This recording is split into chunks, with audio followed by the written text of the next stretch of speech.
Welcome to संकल्प चार। आज हम पढ़ेंगे कार्ल मार्क्स के बारे में। तो पहले इनका परिचय जान लेते हैं। कार्ल मार्क्स का जन्म 5 मई 1818 को जर्मनी में हुआ। इनकी मृत्यु 14 मार्च 1883 की। इनका जन्म स्थान बहुत इम्पोर्टेंट है, याद रखना जरूरी है का जन्म स्थान। इनकी बुक को पढ़ लेते हैं।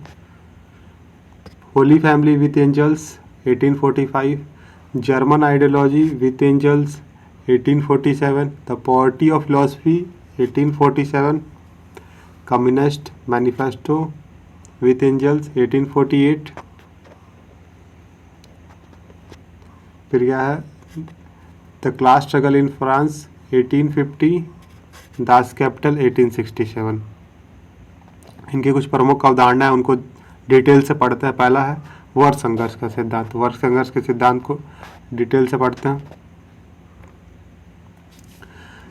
जैसे कि साम्यवादी घोषणा पत्र, कम्युनिस्ट मैनिफेस्टो के अनुसार आज तक के संपूर्ण समाज का इतिहास वर्ग संघर्ष का इतिहास रहा है। ये लाइन बहुत इंपॉर्टेंट है, प्रीवियस ईयर में क्वेश्चन पूछा जा चुका है कि ऐसा किसने कहा कि आज तक के संपूर्ण समाज का इतिहास वर्ग संघर्ष का इतिहास रहा है। तो कार्ल मार्क्स ने कहा कि जो भी समाज है उसमें हमेशा वर्ग संघर्ष होता रहा है, ऐसा कार्ल मार्क्स ने कहा है अपनी साम्यवादी घोषणा पत्र में। और ये भी क्वेश्चन पूछा जा चुका है कि ऐसा किसने कहा कि क्रांतियाँ इतिहास के इंजन है। तो कार्ल मार्क्स ने ऐसा कहा कि क्रांतियाँ इतिहास के इंजन है।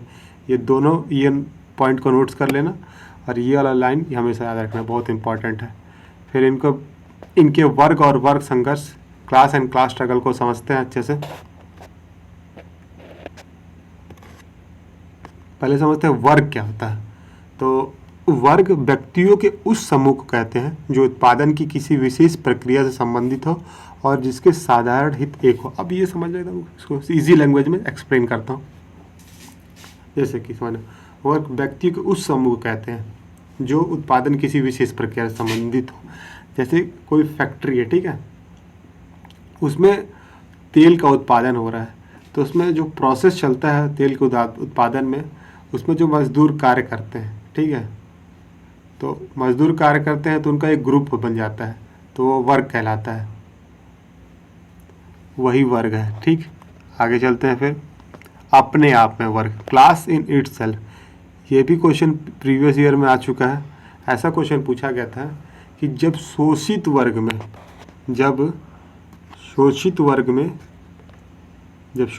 में चेतना का अभाव होता है तो उसे मार्क्स ने क्या कहा है। तो उसे मार्क्स ने स्वयं में वर्ग कहा है। जैसे समझना, जब शोषित वर्ग मतलब जब मजदूर वर्ग में चेतना मतलब बुद्धि और सोचने समझने की क्षमता, तर्क शक्ति का अभाव होता है तो उसे मार्क्स ने स्वयं में वर्ग कहा है। जैसे समझना, मजदूर हैं, मजदूर किसका फैक्ट्री में कार्य करते हैं, उत्पादन की प्रक्रिया में सबसे ज़्यादा रोल मजदूर का होता है, ठीक है, लेकिन जो उत्पादन के बाद जो पूंजी प्राप्त होते हैं तो पूंजीपति को मिलती है पूरी पूंजी, उसको कुछ छोटा सा हिस्सा मजदूर वर्ग को मिलता है।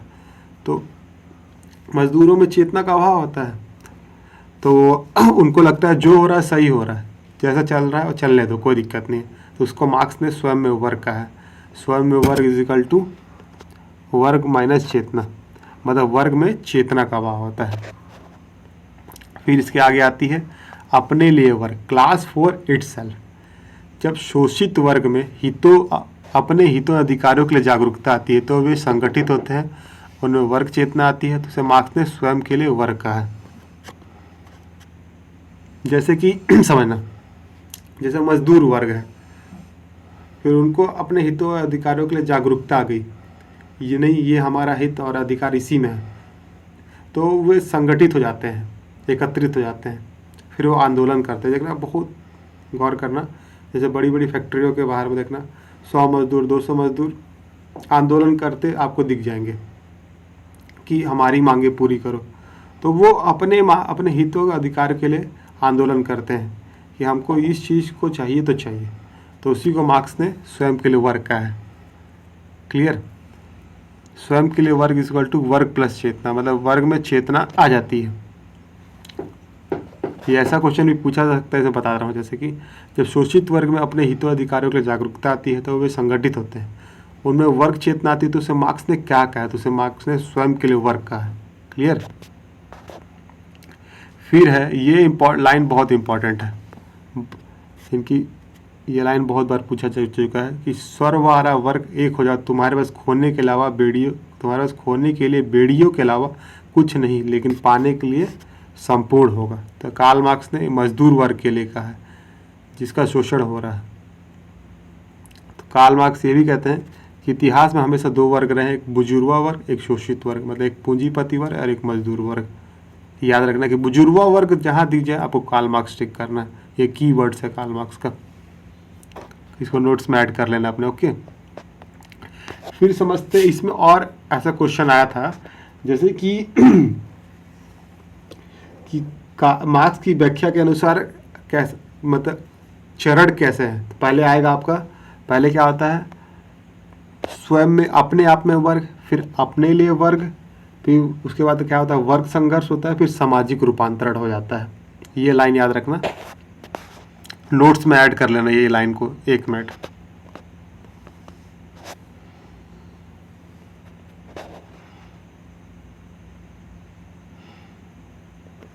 ठीक है, कि आप पहले स्वयं में वर्ग होता है, फिर स्वयं के लिए वर्ग होता है, फिर वर्ग संघर्ष होता है, फिर सामाजिक रूपांतरण होता है। ये लाइन को अपने नोट्स में नोट ऐड कर लेना, ये भी प्रीवियस ईयर क्वेश्चन आ चुका था। आप समझते हैं द्वंद्वात्मक भौतिकवाद, डायलैक्टिकल मटेरियलिज्म। तो सबसे पहले द्वंद्वात्मक भौतिकवाद को समझने से पहले द्वंद्ववाद को समझते कि द्वंद्ववाद होता क्या है। जैसे कि समझना, किसी विषय को लेकर जब उसके पक्ष और विपक्ष में जो कन्वर्सेशन होता है उसे वही द्वंद्ववाद कहलाता है। मतलब कोई मुद्दा है, समझ लो, जैसे मणिपुर का मुद्दा था कुछ समय पहले का, ठीक है, तो उसको लेकर कांग्रेस और भाजपा में जो वाद विवाद हुआ, जो तर्क वितर्क होता है पक्ष और विपक्ष में, वही द्वंद्ववाद कहलाता है। क्लियर।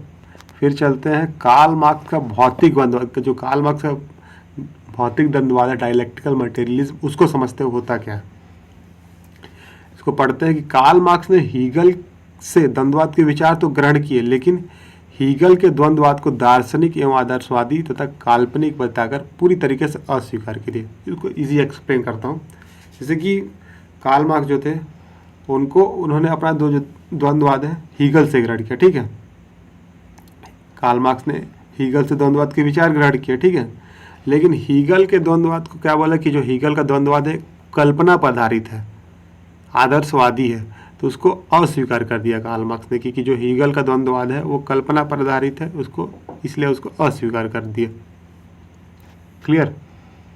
फिर समझते हैं कि कार्ल मार्क्स ने अपनी पुस्तक दास कैपिटल में लिखा है कि हीगल का जो द्वंद्ववाद था सिर के बल खड़ा था, मैंने उसे पैरों के बल खड़ा कर दिया। ये भी इंपॉर्टेंट लाइन है, कई बार एग्जाम में आ चुका है कि ऐसा किसने कहा कि हीगल का द्वंद्ववाद सिर के बल खड़ा था, मैंने उसे पैरों के बल खड़ा कर दिया, तो कार्ल मार्क्स ने कहा।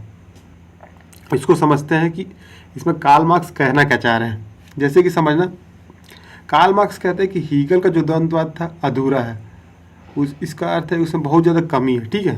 जो हीगल का जो द्वंद्ववाद है वो अधूरा है, उसमें बहुत ज़्यादा कमी है, उसमें सुधार की आवश्यकता है। इसलिए कार्ल मार्क्स ने कहा कि हीगल का जो द्वंद्ववाद है सिर के बल खड़ा था, मैंने उसे पैरों के बल खड़ा कर दिया। क्लियर। फिर है ये समझना, जहाँ एक तरफ हीगल विचारों की प्रधानता पर बल देते थे, वही कार्ल मार्क्स भौतिक पदार्थों पर बल देते थे। मतलब जो हीगल थे वो कहते थे कि विचार ही प्राथमिक है, लेकिन कार्ल मार्क्स कहते थे कि भौतिक पदार्थ प्राथमिक है। ठीक, अब आगे चलते हैं, इसको समझते हैं कि कार्ल मार्क्स कहते हैं कि विश्व का निर्माण आत्मा विचार या चिंतन से नहीं होता, बल्कि भौतिक पदार्थों से होता है। जैसे कार्ल मार्क्स फिर ले दे के वही बात आ गई कि कार्ल मार्क्स कहते हैं कि विश्व का जो निर्माण हुआ है आत्मा विचार चिंतन से नहीं हुआ, बल्कि भौतिक पदार्थों से हुआ। मतलब सबसे पहले भौतिक पदार्थ है, उसके बाद चिंतन और विचार आया है। फिर है द्वंद्वात्मक भौतिकवाद का यह मानना है कि अस्तित्व पहले है, जिसके बाद में चेतना का विकास होता है। द्वंद्वात्मक भौतिकवाद का यह मानना है कि सबसे पहले अस्तित्व आया, उसके बाद में चेतना का विकास हुआ है। फिर है मार्क्स के अनुसार चेतना विचार से सामाजिक परिवर्तन नहीं होता, बल्कि भौतिक पदार्थों से अस्तित्व का निर्माण होता है। जैसे मार्क्स कहते हैं कि जो चेतना विचार से जो सामाजिक परिवर्तन नहीं होता है, बल्कि भौतिक पदार्थों के अस्तित्व का निर्माण हुआ है। मार्क्स कहना चाहते हैं कि जैसे कि जो जो सामाजिक परिवर्तन हमारे समाज में जो सामाजिक परिवर्तन हुआ है वो चेतना और विचार से नहीं हुआ है, वो ये भौतिक पदार्थ जो हमारे आसपास दिख रहे हैं उससे हुआ है अस्तित्व का निर्धारण। इसको अब मैं इजी एक्सप्लेन करता हूँ, आपको समझाता हूँ कि जैसे कि समझना है, इसका थीम समझा दे रहा हूँ आपको, पूरा लाइन क्लियर हो जाएगा। जैसे हीगल कहते हैं कि सबसे पहले चेतना का निर्माण होता है फिर पदार्थ का निर्माण होता है। हीगल ये कहते हैं कि सबसे पहले चेतना का निर्माण होता है फिर पदार्थ का निर्माण होता है।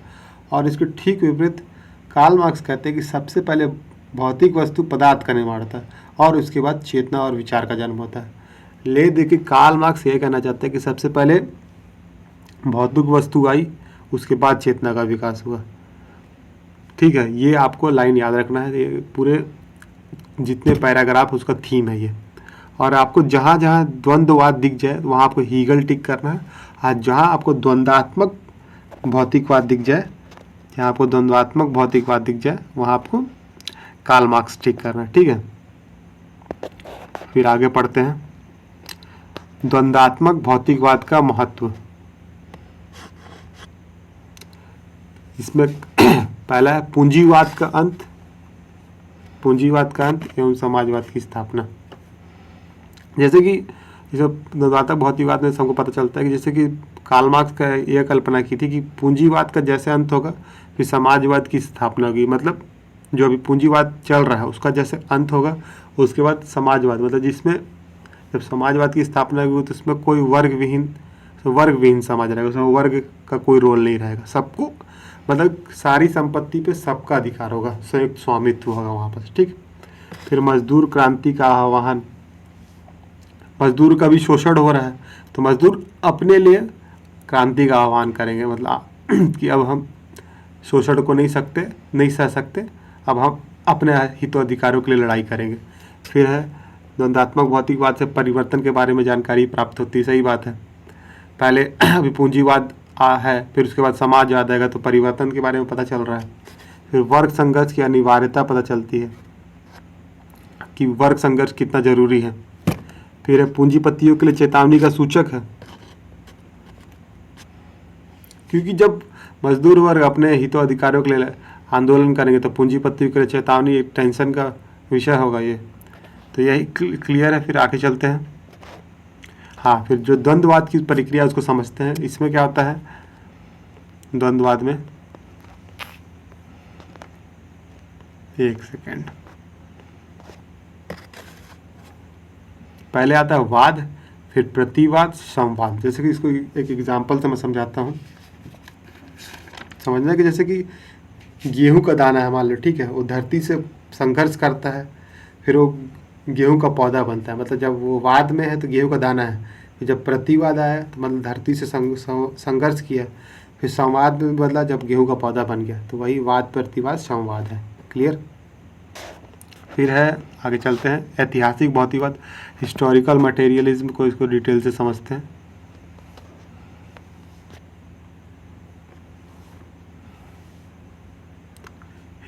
मार्क्स के ऐतिहासिक भौतिकवाद का प्रमुख तत्व आर्थिक निर्धारणवाद है। जैसे कि जो मार्क्स का भौतिक हिस्टोरिकल मटेरियल उसका जो प्रमुख तत्व है मतलब आर्थिक निर्धारणवाद है, मतलब अर्थव्यवस्था के आधार पर निर्धारित है। ठीक, जैसे इसमें समझना कैसे क्या कहना चाह रहे हैं कार्ल मार्क्स। जैसे कि मान के चलो अभी पहला युग आता है आदिम साम्यवादी युग आता है, फिर दूसरा युग आता है वो दासत्व युग, फिर दासत्व युग का सामंतवादी युग में कन्वर्ट हो जाता है, फिर सामंतवादी युग पूंजीवादी युग में कन्वर्ट हो जाता है, फिर पूंजीवादी समाजवादी युग में कन्वर्ट हो जाता है।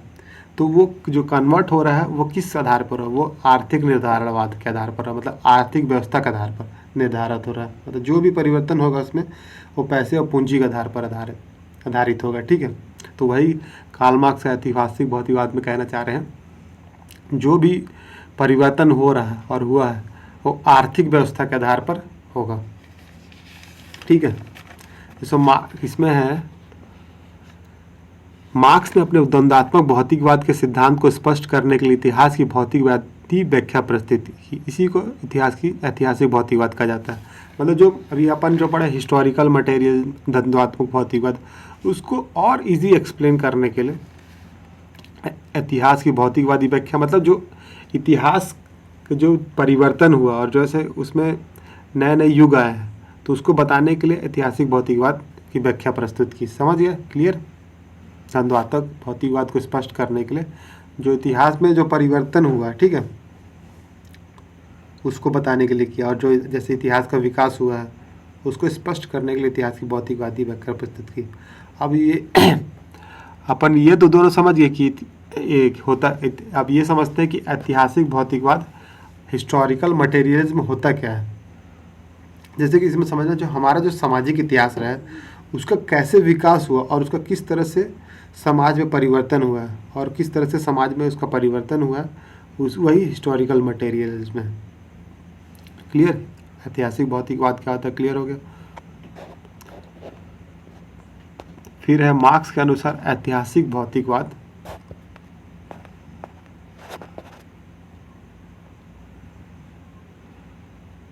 मार्क्स के अनुसार ऐतिहासिक भौतिकवाद एक दार्शनिक विज्ञान है जिसका संबंध जीवन के सार्वभौमिक नियमों से भिन्न सामाजिक विकास के विशिष्ट नियमों से है। अब समझना इसमें कार्ल मार्क्स क्या कहते हैं। जो ऐतिहासिक भौतिकवाद है एक दार्शनिक विज्ञान है। अब दार्शनिक क्या होता है? जैसे दार्शनिक एक विचारधारा होती है जिसका कोई लिखित प्रमाण नहीं होता, ठीक है। तो जो ऐतिहासिक भौतिकवाद है वो समझना कल्पना पर आधारित है। जो कार्ल मार्क्स का ऐतिहासिक हिस्टोरिकल मटेरियलिज्म है, जो पांचों युगों के बारे में बताया कार्ल मार्क्स ने, वो एक कल्पना के आधार पर आधारित है, ठीक है। उसका क्योंकि उसका कोई वैज्ञानिक प्रमाण नहीं है, क्योंकि उसका कोई साइंटिफिक प्रूफ नहीं कि, ठीक है। इसलिए कार्ल मार्क्स ने कहा कि जो ऐतिहासिक भौतिकवाद है एक दार्शनिक विज्ञान है जिसका संबंध जीवन के सार्वभौमिक नियमों से अलग सामाजिक विकास के विशिष्ट नियमों से, मतलब उसका संबंध जीवन के जो सार्वभौमिक नियम है उससे नहीं है, तो सामाजिक विकास जो परिवर्तन हुआ युगों युगों में उससे है, ठीक है। क्लियर हो गया होगा? फिर आगे चलते हैं। मार्क्स ने उत्पादन के संबंधों या आर्थिक प्रणालियों के आधार पर इतिहास को 5 भागों में बांटा। ये 3 से 4 बार एग्जाम में पूछा गया और प्रीवियस ईयर में भी ये क्वेश्चन आया था कि मार्क्स ने उत्पादन के संबंधों आर्थिक प्रणालियों के आधार पर इतिहास को 5 भागों में बांटा है, तो उसको सीक्वेंस वाइज लिखे। तो ये आपको याद रखना जरूरी है, इसका सीक्वेंस वाइज याद रख लेना। पहला है, ये समझते हैं,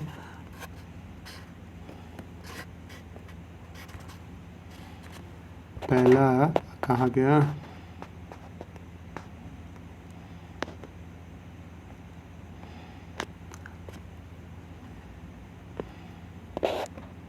पहला है आदिम साम्यवादी युग, प्रिमिटिव कम्युनिज्म स्टेज। जैसे कि इसमें समझना कि इस युग में होता क्या था। इस युग में पत्थर के औजार एवं धनुष बाण उत्पादन के मुख्य साधन थे। मतलब जो उत्पादन था वो पत्थर के औजार एवं धनुष बाण के द्वारा उत्पादन किया जाता था, ठीक है। इसमें उत्पादन के साधनों पर संयुक्त स्वामित्व था। संयुक्त स्वामित्व मतलब समझ रहे हो, मतलब सभी का अधिकार था जो उत्पादन के साधनों पर। जैसे कि धनुष बाण से क्या करते थे, शिकार करते थे, तो धनुष बाण सब पर अधिकार था, सब इसको यूज कर सकते थे। पत्थर के औजार से पत्थर से बहुत सारे कार्य करते थे वो आदिम साम्यवादी युग के लोग, आदि मानव लोग। फिर समझते हैं दासत्व युग, सेकेंड जो है दूसरी अवस्था, स्लेवरी स्टेज। इस युग में पशुपालन, कृषि कार्य एवं दस्तकारी प्रारंभ हुई। निजी संपत्ति का युग, मतलब जो दासत्व युग था इसमें पशुपालन स्टार्ट हुआ, लोग मतलब पशु को पालने लगे। फिर कृषि कार्य, खेती करने लगे। दस्तकारी, मतलब दस्तकारी का मतलब होता है जो हाथ से बनी हुई कलाकृतियाँ होती है, वो प्रारंभ हुई, ठीक है। इसमें निजी संपत्ति का मतलब प्राइवेट प्रॉपर्टी का होता है कि ये संपत्ति मेरी है, ठीक है। तो इसी युग में स्वामी और दास 2 वर्गों का युग है। मतलब जो दासत्व युग था उसमें 2 वर्ग आए, स्वामी और दास, ठीक है। तो उसके बाद स्वामी के द्वारा दासों का शोषण प्रारंभ हुआ। क्लियर? इसमें क्या हुआ कि पशुपालन, कृषि कार्य, दस्तकारी प्रारंभ हुई, ठीक है। पहला टॉपिक। दूसरा इसमें स्वामी और दास 2 वर्ग आए। फिर क्या बोलते हैं, स्वामी वर्ग ने दासों का शोषण किया। क्लियर हो गया होगा आप सभी को? फिर आगे चलते हैं।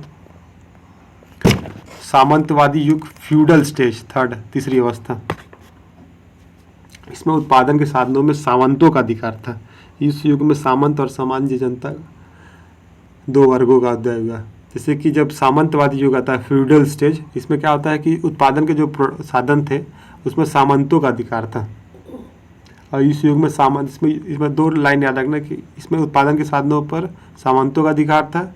इस युग में सामंत और सामान्य जनता दो वर्गों का युद्ध हुआ।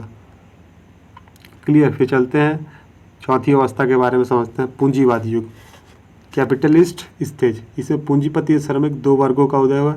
इसमें उत्पादन के साधनों पर पूंजीपतियों का स्वामित्व हो गया और श्रमिकों का शोषण प्रारंभ हुआ।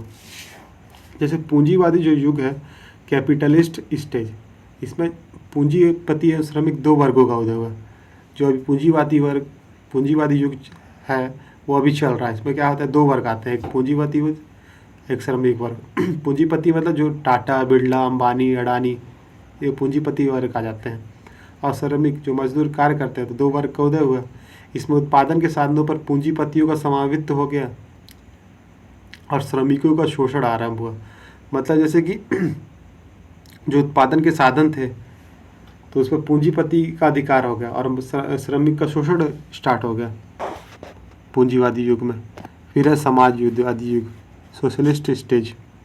मार्क्स के अनुसार जब श्रमिकों का शोषण अपने चरम पर होगा तब श्रमिकों में एक चेतना है कि तब स्वयं में वर्ग स्वयं के लिए वर्ग में परिवर्तन होगा। वे क्रांति के द्वारा पूंजीपतियों के हाथ से उत्पादन के साधन छीन लेंगे। इन साधनों पर राज्य का अधिकार होगा। मतलब कार्ल मार्क्स कहते हैं जैसे कि अभी श्रमिकों का शोषण हो, तो वो जो शोषण एकदम चरम सीमा पर होगा तो श्रमिक में एक चेतना आएगी अपने हितों अधिकारों के लिए। तो क्या करेंगे, जो श्रमिक वर्ग क्रांति करेंगे कि आंदोलन करेंगे, फिर पूंजीपति से उनके उत्पादन के साधन को छीन लेंगे। ठीक है, तो फिर उत्पादन के साधनों पर सभी का अधिकार होगा। फिर मार्क्स ने इतिहास की भौतिकवादी व्याख्या द्वारा पूंजीवादी के अंत और साम्यवादी की स्थापना की कल्पना की है। जो मार्क्स ने इतिहास की भौतिकवादी जो व्याख्या द्वारा पूंजीवाद के अंत और साम्यवादी के स्थापना की कल्पना की है। ये पांचों सीक्वेंस वाइज और याद रखना, पहला आदिम साम्यवादी युग, दूसरा सावध दासत्व युग, तीसरा सामंतवादी युग, चौथा पूंजीवादी युग, पांचवा समाजवादी युग, सोशलिस्ट स्टेज। क्लियर। हाँ और अपने बारे में थोड़ा डिटेल से बढ़ा देता हूँ मैं। हमारी ऑनलाइन क्लासेस चल रही हैं, यूजीसी नेट सोशियोलॉजी की तैयारी कर सकते हैं आप हमारे साथ जुड़ करके। आपको इसमें क्या क्या मिलेगा इसको आपको क्लियर बताता हूँ। आपको इसमें यूजीसी नेट सोशियोलॉजी का कंप्लीट कोर्स रहेगा, मतलब यूनिट 1 से लेकर पूरा 10 तक का कंप्लीट कोर्स कराया जाएगा। पहले आपको फुल सिलेबस वीडियो लेक्चर मिलेगा इसमें मतलब यूनिट 1 से लेकर यूनिट 10 तक हर टॉपिक का वीडियो आपको मिलेगा। फिर आपको पीडीएफ मिलेगा फुल सिलेबस हर चीज़ का टॉपिक, ये यूनिट 1 से लेकर 10 तक। फिर आपको वीकली टेस्ट भी मिलेगा, इसमें टेस्ट सीरीज़ भी मिलेगा आपको, वीकली हर हफ्ते टेस्ट लिया जाएगा, आपको टेस्ट सीरीज भी दी जाएगी।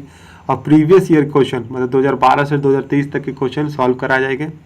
फिर फुल सिलेबस मॉक टेस्ट भी मिलेगा और आपको चैप्टर वाइज PYQ सॉल्यूशन मिलेगा और मात्र 1499 में। तो आप हमारे साथ इसको नंबर पे कॉल कर सकते हैं 6263163533, इसमें व्हाट्सएप भी कर सकते हैं और 9111381869 पे कॉल कर सकते हैं, दोनों नंबर पे कॉल कर सकते हैं। और आप हमारे साथ जुड़ करके मात्र 1499 पे आपको ये कोर्स मिल जाएगा। पूरा 10 यूनिट कंप्लीट कराया जाएगा, आपको पूरा कंप्लीट कोर्स मिलेगा। तो आप हमारे साथ जुड़ सकते हैं। अब बहुत ही कम फीस में मात्र 1499 में सारी फैसिलिटी आपको मिलेगी। पूरा complete course, syllabus, PDF, test मिलेगा, previous year question, mock test सब मिलेगा आपको। फिर आप चलते हैं अपन तीसरी, अधोसंरचना एवं अधिसंरचना। कार्ल मार्क्स ने संपूर्ण सामाजिक संरचना को दो मुख्य भागों में बांटा। जो कार्ल मार्क्स हैं जो सामाजिक संरचना, जो संपूर्ण सामाजिक संरचना, उसको दो भागों में बांटा। पहला है जैसे कि अधोसंरचना, इसको समझते हैं सब स्ट्रक्चर। जैसे आर्थिक संसाधनों पर जिनका अधिकार होता है उसे अधोसंरचना कहते हैं। आर्थिक संसाधन मतलब आर्थिक संसाधनों पर जिनका अधिकार होता है उसे अधोसंरचना होती है। आर्थिक संसाधन मतलब जो फैक्ट्री हो गई, आपके कारखाने हो गए, ये सब आर्थिक संसाधन हो गए। आर्थिक संसाधन मतलब फैक्ट्री कारखाने पर किसका अधिकार है, तो पूंजीपति वर्ग का होता है। उसे पूंजीपति वर्ग को ही अधोसंरचना कहते हैं। तो उत्पादन की शक्ति, उत्पादन के संपूर्ण योग से समाज की आर्थिक संरचना का निर्माण होता है। मतलब जो उत्पादन की शक्ति है, उत्पादन के संपूर्ण योग से जो समाज की आर्थिक ढांचा है, मतलब इकोनॉमिक, उसका निर्माण होता है अधोसंरचना। तो अधोसंरचना क्लियर हो गया होगा कि आर्थिक संसाधनों पर, मतलब पूंजीपतियों, आर्थिक संसाधनों पर जिनका अधिकार होता है, मतलब पूंजीपतियों का पूंजीपति वर्ग को अधोसंरचना कहते हैं। क्लियर हो गया होगा। फिर समझते हैं अधिसंरचना क्या होती है।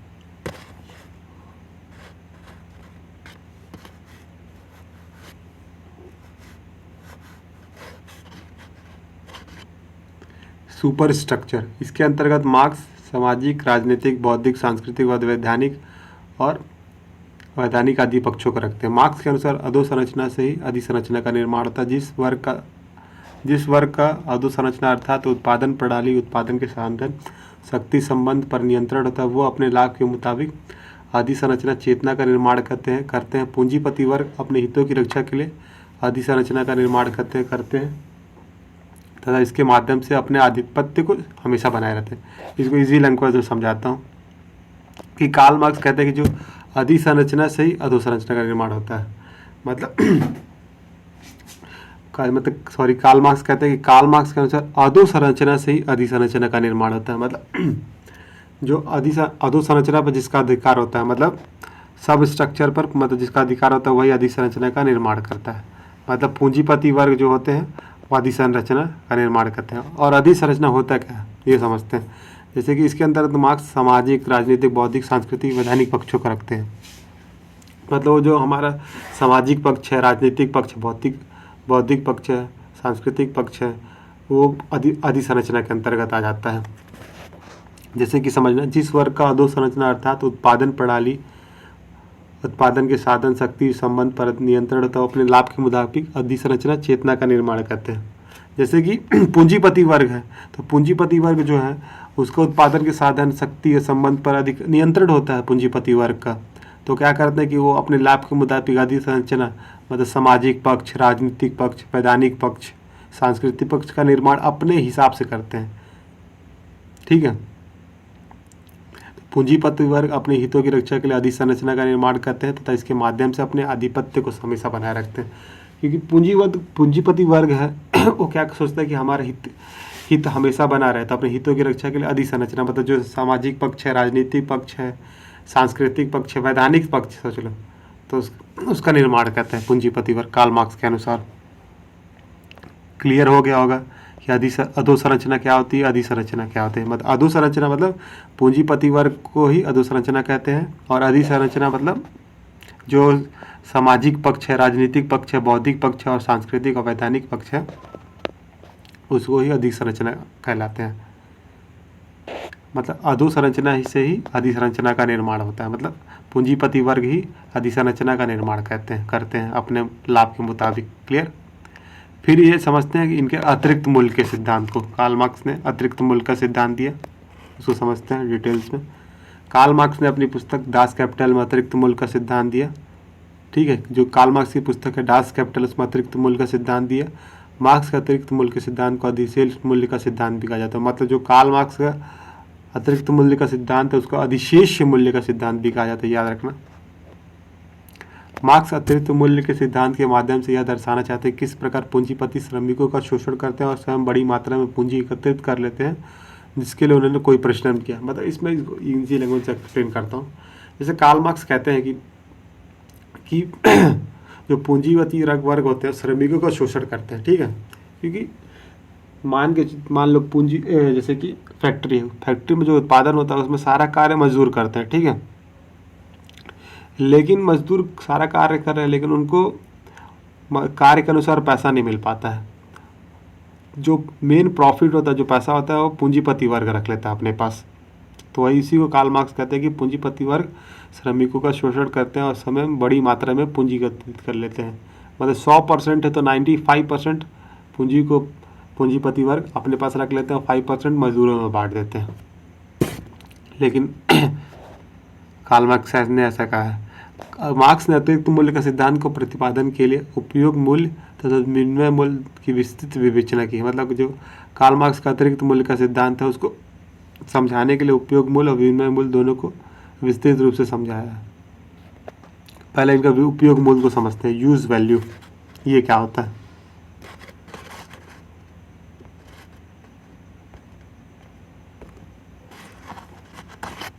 उपयोगिता मूल्य का अर्थ है मनुष्य की इच्छा पूरी करना। जो वस्तुएं मनुष्य की इच्छा पूरी करती है वह उनके लिए उपयोगी होती है। मतलब नाम से ही समझ आ रहा है उपयोग मूल्य, मतलब जो मनुष्य की इच्छा पूरी करते हो उनके लिए उपयोगी हैं, तो उपयोग मूल्य कहलाती है। यूज वैल्यू इसको समझते हैं एग्जाम्पल में। जैसे रेगिस्तान में पानी कम और रेत अधिक होता है, वहाँ रेत की बजाय पानी की उपयोगिता अधिक है, क्योंकि पानी मनुष्य की प्यास बुझाता है। अपनी उपयोगिता कर वहाँ पानी रेत से अधिक मूल्यवान होता है। क्लियर? इसको समझाता हूँ। जैसे कि रेगिस्तान है, ठीक है, रेगिस्तान में रेत तो आपको बहुत दिख जाएगा लेकिन पानी कम है। लेकिन आप रेगिस्तान में गए तो आपको पानी प्यास लगेगा ऑटोमेटिक ही, तो वहाँ पर आपके लिए रेत का कोई महत्व नहीं है, पानी का महत्व, क्योंकि आपको प्यास लगी तो आप प्यास बुझाओगे, तो आपकी जो उपयोगिता होती है वही उपयोगिता मूल्य का कहलाता है। क्लियर हो गया होगा आपको? फिर चलते हैं सेकंड, विनिमय मूल्य के बारे में समझते हैं।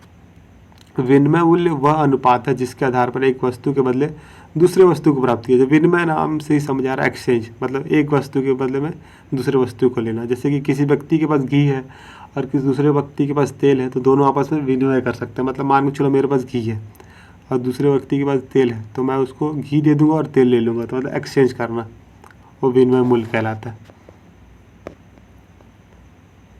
ये हो गया। फिर चलते हैं इनकी अलगाव की अवधारणा। ये भी एग्जाम में क्वेश्चन पूछा जा चुका है। एलिएनेशन, अलगाव वह अवस्था जिसमें व्यक्ति स्वयं से ही विमुख हो जाता है, अर्थात अपनी मूल प्रकृति से जब व्यक्ति अलग हो जाता है तो अलगाव की स्थिति हो जाती है।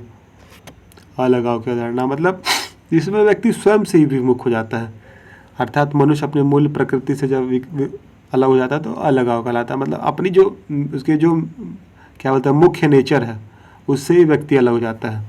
इसमें ये समझता है, इसमें क्वेश्चन किस टाइप से आया था कि पूंजीवादी, ये क्वेश्चन आया था कि पूंजीवादी समाज में मजदूर विसंबंधित अलगाव हो जाता है, किससे किससे हो जाता है, ये याद रखना। पहला है उत्पादन की प्रक्रिया से,